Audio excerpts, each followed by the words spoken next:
నమస్తే, welcome to our channel. నేను మీ పద్మావతి. ఈరోజు మనతో పాటు ప్రముఖ హస్త సాముద్రికవేత్త గోపాలకృష్ణ గారు ఉన్నారు.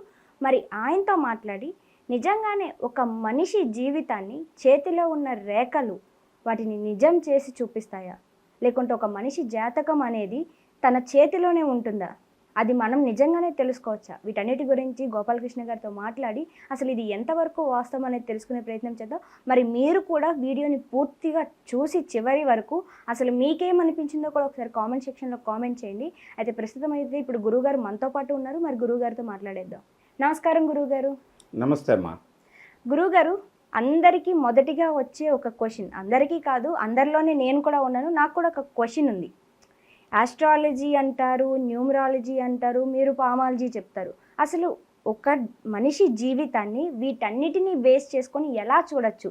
ఇప్పుడు మీ పరంగా వస్తే హస్త సాముద్రికం అంటున్నారు కదా, మరి ఈ హస్త సాముద్రికంలో ఈ రేఖల్ని ఎలా చూడాలి?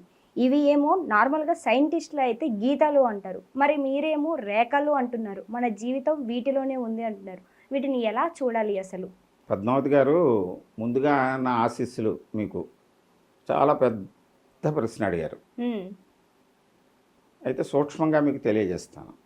ఏమిటంటే, మొట్టమొదటిగా మీరు తెలుసుకోవాల్సింది ఏంటంటే, మేము ఈ వ్యూయర్స్ తెలుసుకోవాల్సింది ఏంటంటే, అనేక శాస్త్రాలు మానవుని యొక్క భవిష్యత్తుని తెలుసుకోవటానికి కనుగొనబడ్డాయి.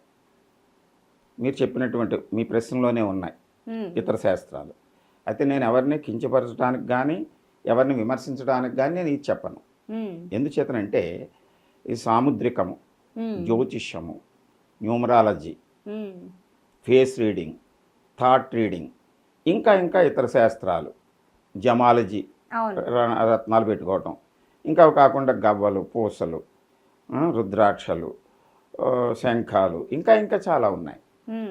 ఇవన్నీ కూడా మన మీద ప్రభావం చూపెడతాయా, మన భవిష్యత్తుని మారుస్తాయా? ఇక్కడ మీరు ముఖ్యంగా తెలుసుకోవాల్సింది ఏంటంటే, మిగతావన్నీ ఏం చెప్తున్నాయో నాకు తెలియదు, కానీ సాముద్రిక శాస్త్రం ఏం చెప్పుద్దంటే, మీ గురించి మీరు తెలుసుకోండి, మిమ్మల్ని మీరు మార్చుకోండి, మీ భవిష్యత్తుని మీరు నిర్మించుకోండి అని చెప్పుద్ది. మిగతా శాస్త్రాలు ఏం చెప్తాయంటే, మీలో ఏదైనా లోపం ఉంటే ఫలానా చోటుకి వెళ్ళండి, ఇది ధరించండి, దీని మీద ఎక్సర్సైజ్ చేయండి, లేకపోతే వాళ్ళు కూడా వెళ్ళండి, వీళ్ళు కూడా వెళ్ళండి అని చెప్తాయి. అది మీ విజ్ఞతకు వదిలేస్తాను నేను. ఏం చేద్దంటే, మీ గురించి మీరు తెలుసుకోండి, మిమ్మల్ని మీరు సరి చేసుకోండి, మీ భవిష్యత్తుని మీరు నిర్మించుకోండి అనటం మూఢనమ్మకం అవుతుందా? మీ గురించి ఇతరులకు ఎక్కడో వెళ్ళండి, ఏదో చెయ్యండి, వాళ్ళకి ఏదో ఇవ్వండి అన్నది మూఢనమ్మకం అవుతుందా? మీరు నిర్ణయించుకోండి. సాముద్రిక శాస్త్రం ఎంతసేపు ఏం చెప్తుందంటే, మన గురించి మనం తెలుసుకోవటానికి మనలో ఉండేటువంటి లక్షణాలు ఏమిటి అంటే, వాటికి అరచేతిలో ఉండేటువంటి స్వభావము, రంగు, చర్మం యొక్క మృదుత్వము, వేళ్ళు, వేళ్ల మధ్య ఖాళీలు, తంబుకి దీనికి ఉండే ఖాళీ, గోళ్ళు, గోళ్ళ యొక్క ఆకారము, తదుపరి రేఖలు, ముద్రలు, గుర్తులు, గ్రహస్థానాలు, ఈ గ్రహస్థానాల్లో ఉండేటువంటి హెచ్చు తగ్గులు, వీటన్నిటినీ పరిగణలోకి తీసుకుని అవి ఏం చెప్తున్నాయి, వాటిలో అంటే మన శారీరకముగాను, మానసికముగాను, బుద్ధి జ్ఞానము పరంగాను, యోగము పరంగాను, విచక్షణతోటి మనం ఏం చేస్తే ఇవేం చెప్తున్నాయి, మనం దానికి తీసుకోవాల్సిన జాగ్రత్తలు ఏమిటి అని చెప్తుంది. దానివలన మనం అభివృద్ధి చెందటానికి మార్గం ఎలా ఉంది, మనం ఏ రంగంలో ప్రవేశిస్తే మనం ముందుకు వెళతాము, ఏ సమయంలో ఎటువంటి ఆరోగ్య అనారోగ్య స్థితుల్ని మనం ఎదుర్కొంటాము. దీనికి కారణం ఎవరు? మనమే. మన జీవితానికి అది గతమైన, వర్తమానమైన, భవిష్యత్తు అయినా మన జీవితం గురించి తెలుసుకోవడానికి, అనుభవించడానికి మనమే కారణం. అయితే ఇక్కడ మనం గతంలో చేసినటువంటివి, ఇప్పుడు చేయబోయేటువంటివి, రేపొద్దున వాటి వలన వచ్చేటువంటి అనుభవాలు అన్నీ కూడా ముందుగానే ఈ గ్రాఫ్ రూపంలో నిక్షిప్తమై ఉంటాయి. అంటే మీరు ఒక క్యూఆర్ కోడ్ తీసుకుంటారు. క్యూఆర్ కోడ్ తీసుకుంటే దాంట్లో ఉండేటువంటివి పిచ్చి గీతలే కదా. ఆ క్యూఆర్ కోడ్ మీకు సంబంధించినటువంటిది. దాంతో మీరు అనేక రకాల చాటింగులు, పర్చేజులు, ట్రాన్స్ఫర్లు చేస్తారు, అకౌంట్స్ అవిని. వాటిని బేస్ చేసుకుని తదుపరి జీవితంలో మనం చేయబోయేటువంటి కార్యక్రమాలన్నీ ఆధారపడి ఉంటాయా ఉండవా? మీరు గతంలో చేసినవన్నీ అక్కడ రికార్డ్ అవి ఉంటాయా ఉండవా? ఇది చెప్పేటువంటిది ఈ కోడ్, ఇది ఈ క్యూఆర్ కోడ్. ఈ కోడ్ మనం తెచ్చుకున్నటువంటిది కాదు, మనం పెట్టుకున్నటువంటిది కాదు. ఇంకా మిగిలినటువంటి శాస్త్రాలు చెప్పేటువంటివి ఏదైనా సరే, మీ పేర్లు కానీ, మీ తారీఖులు కానీ, మీకు ఉండేటువంటి లక్షణాలు అన్నీ కూడా మనం పెట్టుకున్నటువంటివి. ఇవి ప్రకృతి పరంగా దేవుడని నమ్మితే భగవంతుడు, దేవుడని మీరు నమ్మకుండా ఒక శక్తి అంటే శక్తి, లేదు ప్రకృతి పరంగా మనకు వచ్చినటువంటి ఈ లక్షణాలని మనం పరిశీలించటం ద్వారా మనలో ఉండేటువంటి అంతర్గత విషయాలని మనం ఖచ్చితంగా అంచనా వేయవచ్చు. దాంట్లో లోపం ఉంటే మనం సరి చేసుకోవచ్చు. దాని వలన కోటీశ్వరుడు అవుతాడా, డాక్టర్ అవుతాడా, కలెక్టర్ అవుతాడా, రాజకీయ నాయకుడు అవుతాడా, లేకపోతే దేశంలో పేరు పొందినటువంటి ఒక గొప్ప వ్యక్తి అవుతాడా, లేకపోతే నార్మల్గా అలాగే ఉండిపోతాడా, వ్యాపారవేత్త అవుతాడా, అన్ని విషయాలు కూడా ఇక్కడ ఈ కోడ్లో నిక్షిప్తమై ఉంటాయి. దాన్ని మనం తెలుసుకోవడానికి చేసే ప్రయత్నమే సాముద్రిక శాస్త్రం. గురువుగారు, అయితే సాముద్రిక శాస్త్రం ప్రకారం మనము మన భవిష్యత్తుని ఎలాగైతే తెలుసుకోవచ్చు అని మీరు చెప్తున్నారో, అలాగే మన పూర్వజన్మ గురించి కూడా ఏమైనా తెలుసుకోవడానికి అవకాశాలు ఉంటాయంటారా? మన రేఖల్లోని తెలుసుకోవడానికి అవకాశం ఉంది అంటారు? ఉంది, ఖచ్చితంగా ఉంది. ఎలాగంటే మనం ఇప్పుడు ఇందాక చెప్పినటువంటి క్యూఆర్ కోడ్ అన్నాను కదా, క్యూఆర్ కోడ్ అది ట్రాన్సాక్షన్ చేయడానికి మీరు ఏం చేస్తారో, ఒక సెల్ తీసుకుని ఒక సిమ్ కార్డ్ కొనుక్కుంటారు. సిమ్ కార్డులో ఒక నెంబర్ ఉంటుంది. ఆ నెంబర్ మీదే, ఇంకెవరికైనా చెందుతుందా? లేదు. దాన్ని సెల్లో ఇన్సర్ట్ చేశారు. చేసిన వెంటనే మీకు ఒక నెట్వర్క్ని ఎంచుకున్నారు. ఆ నెట్వర్క్ ద్వారా శాటిలైట్ ద్వారా ఇంటర్నెట్ తోటి కనెక్ట్ అయిపోయారు. అవునా? కనెక్ట్ అయిన తర్వాత మీరు ట్రాన్సాక్షన్స్ జరిపారు.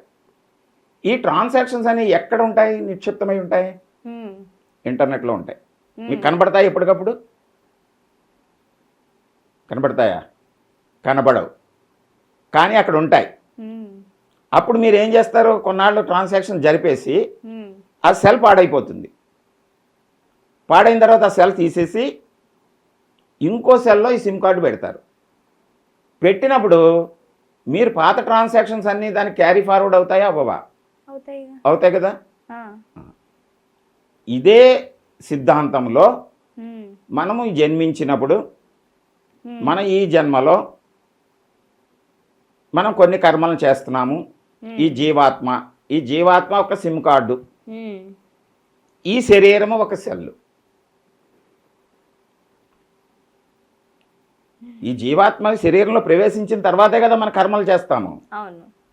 ఇది మన సనాతన హిందూ సాంప్రదాయంలో చెప్పినటువంటి విషయం. ఇది ఈ శరీరంతో మన కర్మలు చేసినప్పుడు అవి మంచి అయినా చెడ్డైనా ఇంటర్నెట్లో సేవ్ అయి ఉంటాయి. అవునా? ఇక్కడ ఇంటర్నెట్ ఎవరు? పరమాత్మ, శక్తి. శాటిలైట్లు ఎవరు? పంచభూతాలు. ఈ నెట్వర్క్స్ అన్నీ కూడా నవగ్రహాలు. మన ట్రాన్సాక్షన్కి ఇంటర్నెట్కి సంబంధం ఏమీ లేదు. మనం ఏది కోరితే అది అక్కడ నిక్షిప్తం అవుతుంది. ఈ శరీరం అయిపోయిన తర్వాత మన ట్రాన్సాక్షన్ కంప్లీట్ అవ్వకపోతే జీరో అయిపోవాలి. జీరో అయిపోతే మళ్ళీ జన్మ ఉండదు మనకి. పరమాత్మలో కలిసిపోతాం. జీరో అవ్వదు ఎప్పటికీ, ఎన్నో జన్మలు పడుతుంది. అంచేత మనం ఇంకా ట్రాన్సాక్షన్ చేయవలసిన ఆవశ్యకత ఉన్నప్పుడు ఈ సిమ్ కార్డు ఇంకో సెల్లో వేసినట్లే ఈ జీవాత్మ ఇంకో శరీరాన్ని ధరిస్తుంది. ఉమ్, మరి ఆ అకౌంట్ ఇంటర్నెట్లో ఉండిపోయింది కదా, మళ్ళీ మనం సిమ్ కార్డు ఇంకో సెల్లో వేసినప్పుడు ఆ నెట్వర్క్కి వచ్చేస్తుంది కదా. అలాగే మనం చేసిన ఈ కర్మల యొక్క పాప పుణ్యాలు అనొచ్చు మీరు, ఆ బ్యాలెన్స్ ఏదైతే ఉందో బ్యాలెన్స్ షీటు నెక్స్ట్ జన్మకి వెళ్ళిపోతుంది. ఆ బ్యాలెన్స్ షీట్ యొక్క కోడ్డే అరచెయ్యి. మన కర్మగతమైనటువంటి అంశాల ఆధారంగానే మన చేతిలో రేఖలు ఏర్పడతాయి. ఉమ్, ప్రారబ్ధపూర్వక కర్మలను ఆచరించడానికే ఈ శరీరం ఏర్పడుతుంది, ఈ బుద్ధి ఏర్పడుతుంది. ఈ జన్మలో మనం ఎక్కడ పుట్టాలి, ఎప్పుడు పుట్టాలి, ఎలాగ ఎవరితోటి కలిసి ఏ రకమైనటువంటి రుణబంధాలు కలిగి ఏ ఏ అంశాలతోటి మనం జీవితాన్ని గడపాలనేటువంటిది ప్రతిదీ దీంట్లో నిక్షిప్తమై ఉంటుంది. ఉమ్, అంతే కదా. మన క్యూఆర్ కోడ్ మనం ఇంకో సెల్కి మార్చేసుకున్నప్పుడు మనం ఎవరెవరితో ట్రాన్సాక్షన్స్ చేయాలి, ఎప్పుడు చేసి ఉన్నాము గతంలో, ఆ బ్యాలెన్స్లు కూడా అక్కడికి వస్తున్నాయా లేదా, ఉమ్, దాన్ని అనుసరించే మనం ఏ బ్యాంకు తోటి కనెక్ట్ అయి ఉన్నాము, ఏ వ్యక్తులతోటి కనెక్ట్ అయి ఉన్నాము, అవన్నీ మనం తర్వాత కంటిన్యూ చేస్తాము. ఉమ్, అయితే ఇక్కడ మనం ఇదే జన్మలో ఇవి చేస్తున్నాం కనుక ఇవి మనం సిమ్ కార్డు మార్చేస్తే సులువుగా ఆ అకౌంట్లన్నీ మనకు తెలుస్తాయి. ఉమ్, కానీ జన్మ అనేటువంటిది భగవంతుని యొక్క అంశతోటి ఆధారపడి ఉంటుంది కనుక పూర్వజన్మలో అవి మనకి ఈ జన్మలో తల్లి గర్భంలోంచి బయటకు వచ్చే వరకు లోపల ఉన్నంతసేపు గుర్తుంటాయి మనకి. ఉమ్, బయటకు వచ్చిన తర్వాత మనం వాటిని మర్చిపోతాం. మనం వాటిలో అనుగుణంగా మనం జీవించాలి. అందుకే పుట్టిన వెంటనే, ప్రాణము వచ్చిన వెంటనే, అంటే ఊపిరి తీసుకున్న వెంటనే ఆ పసిపిల్లవాడు గొక్కబెట్టి ఏడుస్తాడు. ఎందుకంటే అంతవరకు తను ఏమిటో తెలుస్తుంది. ఈ బయటకు వచ్చిన తర్వాత ఇంకా తెలియదు. ఉమ్, తెలియక నేను ఎక్కడికి వచ్చాను, ఏమైపోతాను, నా జీవితం ఏంటి అని గొక్కబెట్టి ఏడుస్తాడు. ఉమ్, అర్థమైందా. అయితే తను ఏమవ్వాలో, ఎలా పెరగాలో, ఎవరెవరితోటి రుణబంధాలు ఉండాలో అనేవి గీతల్లో ఉంటాయి. ఉమ్, దీనికి ప్రత్యక్ష సాక్ష్యం మనమే. ఏం చేద్దంటే దీంట్లో అనుభవాలు మనకు చెప్తాయి. ఉమ్, నేను అనేక మంది చేతులు చూస్తున్నప్పుడు కొంతమందిలో నా పర్సనల్ అనుభవంలో చూస్తాం, ఒక వ్యక్తికి ఈ శిరోరేఖ లేదు, ఉమ్. శిరో శిరోరేఖ. మధ్యలోది. ఓకే ఓకే, దాన్ని శిరోరేఖ అంటారు. శిరోరేఖ అంటే బుద్ధి, ఆహా. తెలివితేటలు, ఆ. ఆలోచన. ఆ వ్యక్తికి ఆ శిరోరేఖ లుప్తమైపోయింది. ఓకే. పుట్టాడు, ఉమ్, కేర్మని ఏడ్చాడు, అన్నీ జరిగినాయి, ఎదిగాడు, కానీ బుద్ధి మాత్రం వికసించలేదు. అదే మిగతా శాస్త్రాల్లో చెబితే అబ్బాయి అంత బాగానే ఉంటుందండి, ఈ ఉద్యోగం వస్తుందండి, పెళ్ళి అవుతుందండి, వీడు చాలా ఇలా అవుతాడు అలా అవుతాడని చెప్తారు. దానికి ఆ క్రియ చేయండి, ఈ క్రియ చేయండి అని చెప్తారు. కానీ ఈ శాస్త్రం ఏం చెప్తుందనమాట, ఎప్పుడైతే ఈ శిరోరేఖ లుప్తమైపోయిందో అతనికి మానసికమైన ఎదుగుదల లేదు. అది పూర్తిగా లేకపోతే కొంత ఉందనుకో, కొంతవరకే ఉంటుంది. మరి అటువంటి వాళ్ళు ఏ పని చేస్తారు? వాళ్ళు ఎందుకు అలా పుట్టారు? అది ప్రారంధం, పూర్వజన్మలో ఉండేటువంటి ఒక లోపమే. మనం ఇప్పుడు పుట్టిన తర్వాత, మనం ఎదిగిన తర్వాత మన ఆలోచనతో చేస్తే మన కర్మ ఇలా ఉంది అని అనుకోవచ్చు. మరి అప్పుడే పుట్టినటువంటి వాడికి ఏ రకమైనటువంటి ఆలోచన లేకుండా, లేదా ఏదో ఒక అవయవ లోపంతో పుడతారు కొంతమంది. అవును, అంగవైకల్యంగా పుడతారు. వాళ్ళు ఏ పాపం చేశారు? ఈ జన్మలో చేయలేదు కదా ఇంకాను. ఈ జన్మలో ఇంకా పుట్టడం స్టార్ట్ అయింది. అంటే గత జన్మలో ఉన్నటువంటి బ్యాలెన్స్ ఏదైతే ఉండిపోయిందో రుణం, అవి ఆ రూపంలో వస్తాయి. అవి ఈ రేఖల రూపంలో మనకి కనబడతాయి. ఈ ప్రత్యక్షమైన ఉదాహరణలు ఉన్నాయి నా దగ్గర, పర్సనల్ ఎక్స్పీరియన్స్ ఉంది. అయితే ఇవన్నీ బయటికి మీడియా వచ్చిందని బయటికి ఎలా ఎక్స్పోజ్ కనబడతారా? ఒక ఇంట్లో ఒక మానసిక వికలాంగుడి నుండి ఇబ్బంది పడుతూ ఉంటారు వాళ్ళు తీసుకొచ్చి ఇక్కడ చూపెడతారా? వాడు అలా ఎందుకు పుట్టాడు ఆలోచించండి. అందువలన దీని ప్రకారం ఆలోచిస్తే మనకి తెలిసింది, మన సనాతన సాంప్రదాయంలో, హిందూ ధర్మంలో చెప్పినటువంటి ఏంటంటే పూర్వజన్మ ఉంది. ఇది ఒకటే కాదు, ఇంకా చాలా ఎగ్జాంపుల్స్ ఉంటాయి. అవన్నీ మనకి ఇంటర్వ్యూలో చెప్పడం కుదరదు. అవి ప్రత్యక్షంగా ఈ అరచేతిలో రేఖల వల్లనే తెలుస్తోంది. లేదా అలాగే ఉన్నతమైనది. ఇది అపవాదం చెప్పాను మీకు. అపవాదం కాకుండా ఒక సామాన్యమైనటువంటి కుటుంబంలో పుట్టినటువంటి ఒక వ్యక్తి దేశంలోనే ఉన్నతమైన స్థితికి వెళ్తాడని చెప్పేసి 50 సంవత్సరాల క్రితమే నేను చెప్పాను. నేను చెప్పడం కాదు, అది శాస్త్రంలో అలా లిఖించబడి ఉంది. The abnormal fate leads to the toppest position of the society అని ఒక వ్యక్తి గురించి చెప్తున్నప్పుడు, అబ్నార్మల్ ఫేట్ అంటే అదృష్ట రేఖ. ఒక సామాన్యుడికి, సామాన్య కుటుంబంలో పుట్టాడు, ఏ రకమైన డబ్బు, కీర్తి, ఫైనాన్షియల్, సోషల్ స్టాట్ ఏమీ లేవు. ఒక కూలి పని చేసుకునే వాళ్ళ ఇంట్లో పుట్టాడు. పుడితే అతని చేతిలో అఖండమైనటువంటి ఒక అదృష్ట రేఖ ఉంది. అది క్రమంగా బాల్యం నుంచి ఎదుగుతూ వచ్చింది. అతను ఒక 30 సంవత్సరాల వయసు, 40 సంవత్సరాల వయసు వచ్చే మధ్యలో దేశంలోనే ప్రముఖమైనటువంటి వ్యక్తిగా ఎదిగాడు. అది అతను ఆ స్థాయికి రాకముందే ఒక 20 సంవత్సరాల ముందే మనం గమనించి చెప్పినందువల్ల అతను ఏం చేశాడు, ఆ కోణంలో ప్రయత్నం మొదలుపెట్టాడు. చదువుకుని లేదా ఒక పార్టీలో చేరి అలాగ అభివృద్ధి చెంది క్రమంగా ఆ స్థితికి ఎదిగాడు దేశంలో. అది ఈ రేఖ చెప్తుంది కదా, ఇంకే శాస్త్రము చెప్పదు. ఒకవేళ అలా ఎదగాలని, ఏదో క్రియ చెయ్యాలని మనం చేసేస్తే అందరూ అయిపోవాలి కదా. ఏ దేవుడికో మొక్కేస్తే నువ్వు దేశంలో గొప్పవాడు అయిపోతావు అంటే అందరూ వెళ్ళి మొక్కుతారు. కానీ వ్యక్తిగతమైన విషయాలు సమాజానికి, లేకపోతే ప్రకృతిలో కాలాంగోసం నడుస్తున్నటువంటి పెట్టుకున్నటువంటి వాటిని వ్యక్తిగతమైనటువంటి అంశాలకి జోడించకూడదు.